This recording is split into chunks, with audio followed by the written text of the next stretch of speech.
In the vast and violent history of the Second World War, the oceans are filled with legends of great steel leviathaness. We have heard stories of submarines sinking aircraft carriers, of torpedoes tearing through hulls of destroyers today. But dare you imagine a world where, on the battle flag of a United States Navy submarine, there sits a steam train? A train, a steam locomotive. You heard that correctly. This isn't fiction, it is the story of an absurd naval victory. It is the most audacious and improbable special operation of the entire war. This submarine did not fire a torpedo. Her crew physically swam onto Japanese soil to bury this iron monster with their own hands on a very dark summer night. The submarine was the USS Barb, the legendary galloping ghost, and the man in charge was Commander Eugene F. Fluckey. Today, we take you back to a pitch-black summer night in 1945 to witness a very unique ground combat. Turn the clock back to the early morning of July 19, 1945. The location is the Sea of Okhotsk. The area is off the coast of Kare of Futu, known as Sakhalin Island. Beneath the surface, the USS Barb hovers silently. Inside the conning tower, the air is thick and heavy, a cocktail of diesel fumes and the sweat of 80 brave men. Commander Eugene F. Fluckey, a man his sailors call Lucky F. Fluckey, has his eye pressed against the rubber of the scope.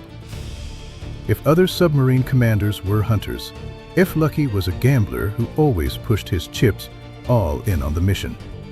Only 3 months prior, he had earned the Medal of Honor for a raid on Nam Quan Harbor in China that was suicidal.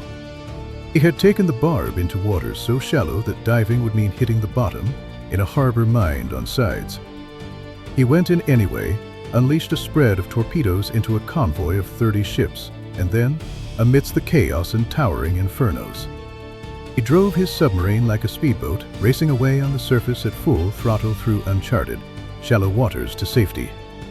That battle cemented the USS Barb as a myth within the Pacific Fleet. But now, sitting in these frigid northern waters, F. Fluckey is restless. Since arriving in July, the Barb has been tearing through the region. His scorecard is already full, a large freighter sunk, a paper factory destroyed, and a small shipyard leveled by deck guns. In fact, earlier in this patrol, F. Fluckey had done something wild.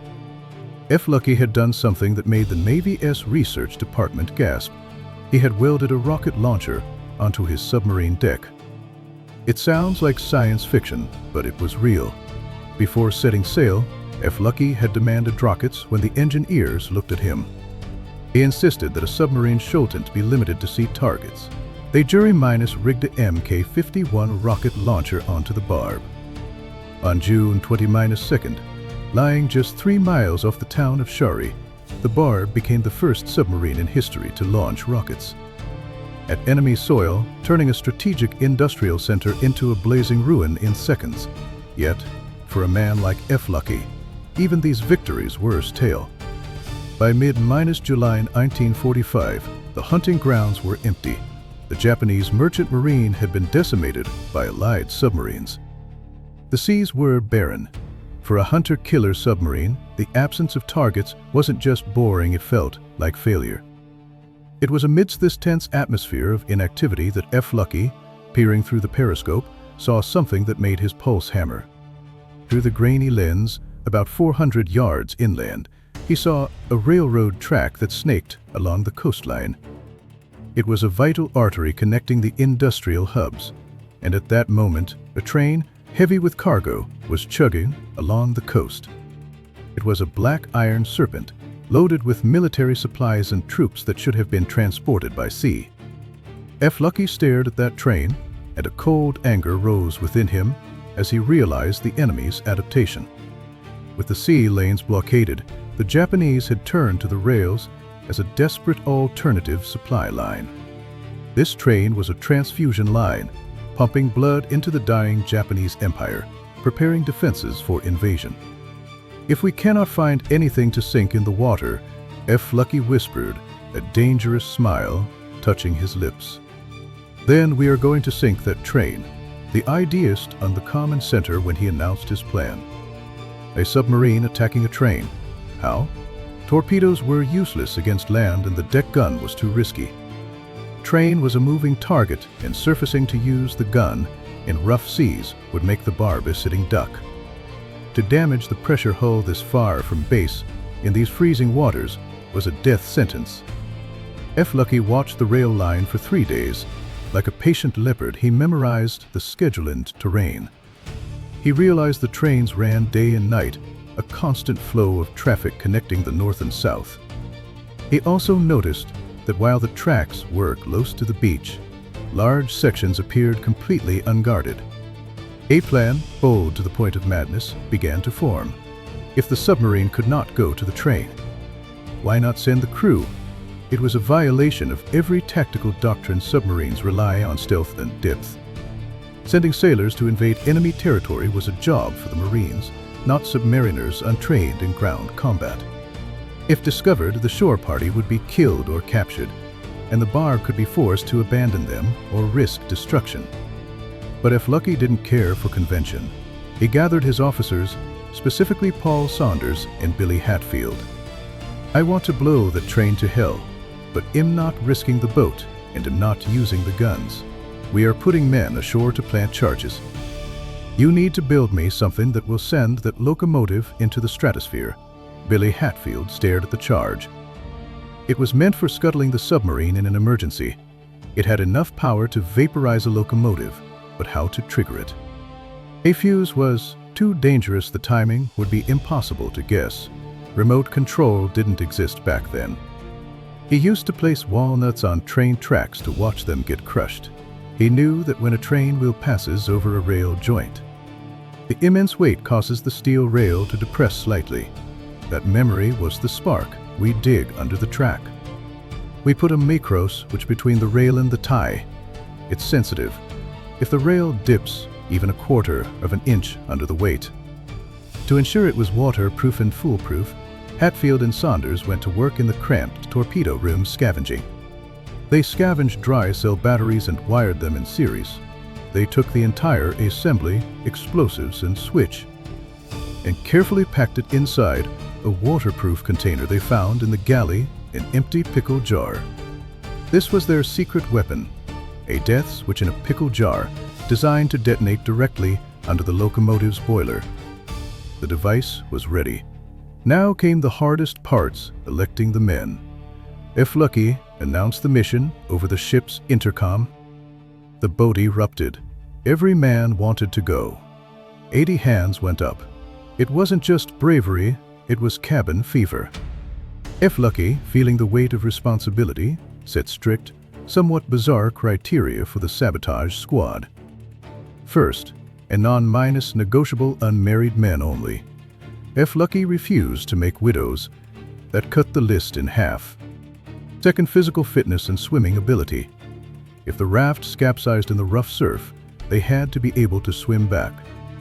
Third, a mix of skills, explosives experts, electricians, muscle for digging, and navigators. Finally, a peculiar preference, former Boy Scouts.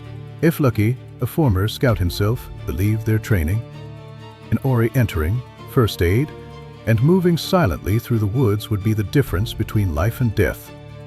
In the alien terrain of the Japanese coast, a team of 8 was chosen. Chief gunners, mate Paul Saunders, would lead.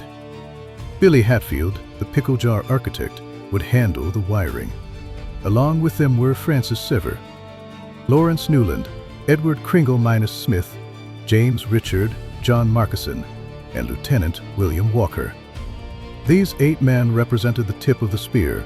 For days, they rehearsed in the submarine, even fashioning makeshift picks and shovels by cutting up steel plating from the ship's bilges because the Barb didn't carry gardening tools. July 22nd arrived. It was a moonless night. Fortune favored the bold, heavy clouds blotted out the stars, turning the sea into a pool of ink. At midnight, the USS Barb surfaced silently, just 950 yards from shore. The water was terrifyingly shallow, only about 36 feet deep. If a patrol boat appeared, the Barb couldn't dive. She would be grounded. Fluckey was betting the entire ship on this roll of the dice. "Good luck, boys," Fluckey whispered from the bridge. "Remember, if you are spotted, you have 90 minutes. If you are not back, or if we are attacked, I have to dive. If that happens, well, you will have to walk to Siberia." It was a grim joke, but a real order. Two black rubber rafts slid into the freezing water. The 8 men, faces blackened. With camouflage grease, they paddled into the void. The sound of the ocean was deafening to their heightened senses. Every splash sounding like a gunshot. 20-5 minutes later, the rafts scraped against the gravel of the beach. They dragged their gear into the tall, razor-sharp grass. They were now standing on the Japanese home islands. The ground was uneven, filled with hidden ravines. Every step rustled. They encountered a drainage ditch, 3 feet deep with sludge, and had to crawl through the freezing muck to avoid silhouetting themselves against the sky. Finally, 100 yards inland, they found it. The Iron Road, the lifeline of the North. Saunders checked his watch. They were behind schedule. He posted sentries to the north and south, and the rest began to dig immediately. The ground was not soil, it was a frozen mixture of rock and gravel. The makeshift shovels clanged against the stones. In the silence of the night, the noise felt amplified, screaming their location to anyone listening nearby. They needed 2 holes, a big one for the 55-pound charge and a precise one for the microswitch trigger. They were halfway through digging when the sentry signaled a bird call. The alarm. Everyone froze instantly. Pressing their bodies into the dirt, the rails began to hum, then vibrate violently. A blinding light cut the darkness. For the sailors, it was a moment of terror and validation. Terror, because if the engineer looked down, they were dead. Validation, because it proved Hatfield was right. The line was active. The train roared past, a dozen cars heavy with coal and timber. The wind buffeted the lying sailors. As the taillights faded, silence returned. "Dig! Faster!" Saunders hissed. Hatfield jumped into the hole. He placed the charge and began the delicate surgery of installing the microswitch. He had to wedge it between the steel rail and the wooden tie. To tight, it explodes now. To loose, it fails. He had to calculate the depression of the steel perfectly. As he worked, sweat stinging his eyes, the south sentry signaled again. Another train. Less than 20 minutes later. The traffic was relentless. This second train was an empty cargo hauler speeding north. Again, they froze. Again, they survived. Hatfield finished the wiring. He connected the batteries but left the final safety circuit open. Before leaving, he did something purely professional. He camouflaged the site, brushing away footprints, making the gravel look undisturbed. To the naked eye, the track was pristine. Only the tiny trigger lay waiting beneath the steel. "Let's go." The retreat was chaotic. The tide had risen. They stumbled through the dark to the rafts. Pushing off into the surf, they paddled with everything they had. 500 yards out, the silhouette of the Barb appeared. On the bridge, Fluckey was pacing.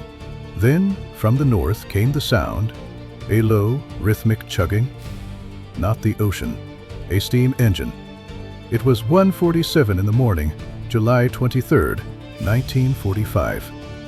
The train was massive, 16 cars, a mix of freight, mail, and passenger carriages. The locomotive was straining, building speed, heading directly for Hatfield's switch. The men in the raft stopped paddling. Fluckey held his breath.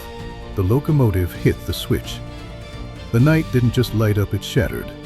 The 55-pound charge detonated directly under the firebox. The boiler exploded instantly, a secondary blast that hurled the 100-ton engine into the sky like a toy. From a mile away, the shockwave hit the sailors. A fireball mushroomed hundreds of feet into the air, painting the clouds blood red. The train, traveling at speed, accordion-ned, cars piling into one another. twisting into a burning mountain of wreckage. Debris rained down into the sea. "Holy," someone whispered. The destruction was total. The explosion didn't just stop the train, it erased the track and road of it. The supply line was severed. When the rafts bumped against the hull, Fluckey was there to pull them up. Hatfield, covered in mud and grease, grinned. "Captain, I think we sent that one to the moon." Fluckey looked at the burning coastline and said simply, "Well done, lads. Let's get out of here." The USS Barb returned to Pearl Harbor a legend. Her battle flag, already crowded with symbols, now bore a unique emblem in the center of a locomotive. Eugene Fluckey became a Navy icon, a legend of tactical brilliance. But until his dying day, he always deflected the glory to those 8 men who paddled a rubber boat into the heart of the enemy to derail an empire. This is the story of the USS Barb, a testament to the fact that in the darkest times, human ingenuity and courage can achieve the impossible. If you want more deep dives into the most insane special operations of World War II, smash that like button and subscribe. I'm your history observer. I'll see you on the next battlefield.